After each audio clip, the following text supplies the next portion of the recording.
चलिए आगे बढ़ते हैं। न्यूज ब्लास्ट में सबसे पहले बात करते हैं प्रदेश में बढ़े ब्रेन स्ट्रोक के मामलों की। तो एक हफ्ते के भीतर ही 430 केसेस ब्रेन स्ट्रोक के आ चुके हैं और उसमें से 13 लोगों की मौत हो गई है। गंभीर विषय है क्योंकि कोरोना का प्रत्यक्ष और अप्रत्यक्ष रूप से लोगों पर असर पड़ रहा है जिन्हें ब्रेन स्ट्रोक पहुंचे हैं। तेज सर्दी ने लोगों की परेशानियों को बढ़ाया है। सर्दी में कमी नहीं आई तो मरीजों की संख्या में इजाफा हो सकता है क्योंकि 430 मरीजों का पहुंचना अस्पतालों में और उसमें से लोगों की मौत भी होना। देखिए, सर्दी का प्रभाव लगातार बढ़ रहा है और बढ़ती सर्दी के बीच में ब्रेन स्ट्रोक के जो मामले हैं वो भी बढ़े हैं। लोगों की जो सर की कोशिकाएं हैं, जो दिमाग की नसें हैं, वो इस तरह से शिथिल हो जाती है कि वहां पर खून का ठीक से संचार नहीं हो पाता और ऐसी स्थिति में ब्रेन स्ट्रोक के मामले बहुत ज्यादा अस्पतालों में पहुंच भी रहे हैं। लोग अब इस चीज को लेकर बता रहे हैं क्योंकि हिस्ट्री पहले ऐसी कभी नहीं रही, लेकिन कोरोना के आने के बाद में इम्यूनिटी इतनी ज्यादा उसे प्रभावित हुई है और वीक हुई है कि अब प्रत्यक्ष और अप्रत्यक्ष रूप से यानी कि डायरेक्टली इनडायरेक्टली कोविड के इसमें प्रभाव पड़ते हुए नजर आ रहे हैं। डब्ल्यूएफआई अध्यक्ष बृजभूषण शरण सिंह पर गंभीर आरोप महिला पहलवानों ने क्योंकि लगाए हैं। यौन शोषण के गंभीर आरोप उन पर हैं और यूपी के केसरगंज से भाजपा सांसद बृजभूषण का विवादों से पुराना नाता रहा है। आपको बता दें कि रेसलिंग फेडरेशन ऑफ इंडिया के अध्यक्ष बृजभूषण है और उन्हीं के इस्तीफे को लेकर, उन्हीं की बर्खास्तगी को लेकर और पूरे फेडरेशन की बर्खास्तगी को लेकर इन दिनों महिला पहलवानों के साथ में जो कुश्ती से जुड़े हुए लोग हैं वो लगातार पहुंच रहे हैं। उन्हें ये समर्थन उनका मिल रहा है। साथ ही बता दें कि इससे पहले भी लगातार ये खबरें जब सामने आई थी तो कई महिला रेसलर्स उसमें सामने आई जिन्होंने बृजभूषण पर यौन उत्पीड़न का आरोप लगाया। कभी योगी सरकार की आलोचना तो कभी राज ठाकरे को धमकी देकर बृजभूषण शरण सिंह हमेशा चर्चाओं में तो बने ही रहे, लेकिन बृजभूषण पर दाऊद इब्राहिम के निकट संबंधों के कारण भी टाडा लग चुका है। अब सवाल यही, क्योंकि आज प्रेस कॉन्फ्रेंस भी करने वाले थे और उस पर अपने सवालों के जवाब भी देने वाले थे क्योंकि अब तक ये उन पर लगातार आरोप प्रत्यारोप का जो सिलसिला जारी है और इसी बीच अब ये सवाल भी है कि क्या वो खुद से इस्तीफा देंगे अपने पद से या फिर सरकार और सूत्रों के हवाले से जो जानकारी सामने आ रही थी कि उन्हें उस पद से हटाया जाएगा बतौर, क्योंकि इस अध्यक्ष पद की वो भूमिका में रही, लेकिन उन पर महिला रेसलर्स ने लगातार यौन उत्पीड़न जैसे गंभीर आरोप भी लगाए हैं। राजस्थान वासियों के लिए खुशखबरी है ये सुखद खबर, क्योंकि कोविड फ्री होने की राह पर राजस्थान पहुंच गया है। जी हां, प्रदेश में कोरोना के सरकारी रिकॉर्ड से राहत की खबर आई है। बीते 24 घंटे में प्रदेश में एक भी कोविड पेशेंट नहीं मिला और पूरे राजस्थान में इस वक्त कोरोना के महज 3 एक्टिव केसेस उपस्थित हैं। जयपुर समेत 30 जिले ऐसे हैं जहां पर कोविड का एक भी मरीज नहीं है।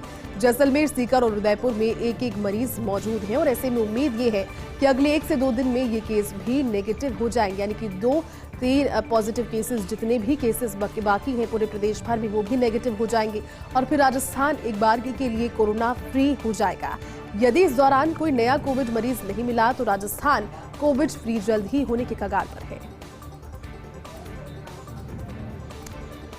विश्व विख्यात मरु महोत्सव 2023 परमाणु नगरी पोखरण से महोत्सव का शानदार आगाज होगा। 2 फरवरी को शोभा यात्रा के साथ इस महोत्सव का आगाज होगा। इसकी छटा देखते ही बनती है क्योंकि लोक कला और संस्कृति का परमाणु नगरी पोखरण में अद्भुत संगम होने वाला है। पर्यटकों को लुभाने के लिए विशेष नवाचार होंगे। सालम सागर तालाब से शोभा यात्रा रवाना होगी। जिला प्रशासन, पर्यटन विभाग और स्थानीय प्रशासन इसकी तैयारियों में जुटा है। कैबिनेट मंत्री सालेह मोहम्मद ने इसकी कमान को संभाला है। स्थानीय लोक कलाकारों के द्वारा विशेष प्रस्तुतियां दी जाएगी। बॉलीवुड के कलाकार सांस्कृतिक संध्या में अपनी अपनी प्रस्तुतियां दे सकते हैं।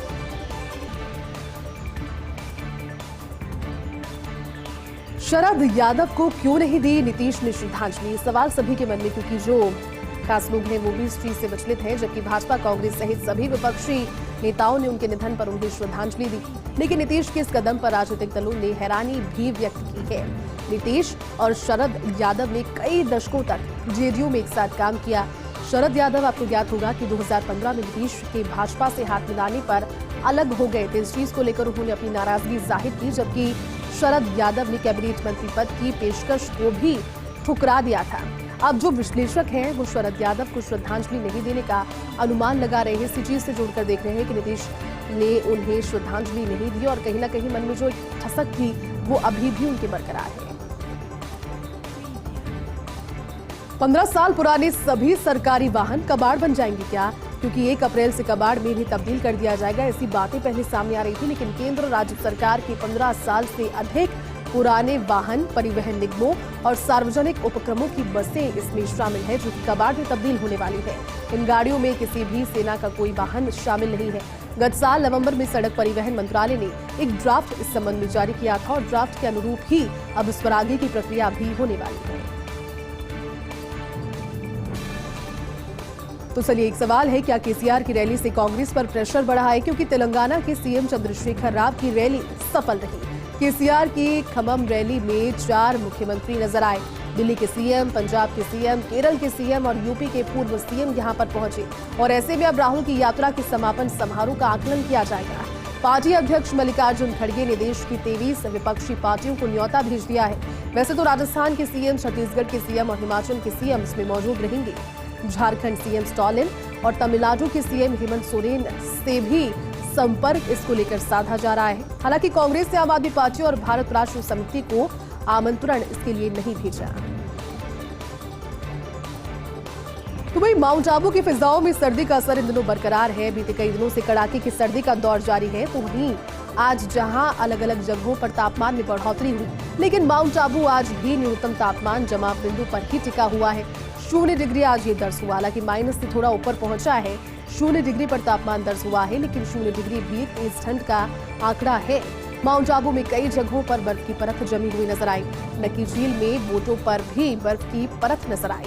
हिल स्टेशन आने वाले पर्यटक सर्दी को लेकर बहुत ज्यादा एक्साइटेड हैं, उत्साहित हैं। स्थानीय लोग सड़कों पर अलाव जलाकर सर्दी से बचाव करते हुए नजर आए। तो वहीं टूरिस्ट के चेहरे पर भी इस मौसम को लेकर के खुशी और आश्वासन नजर आया।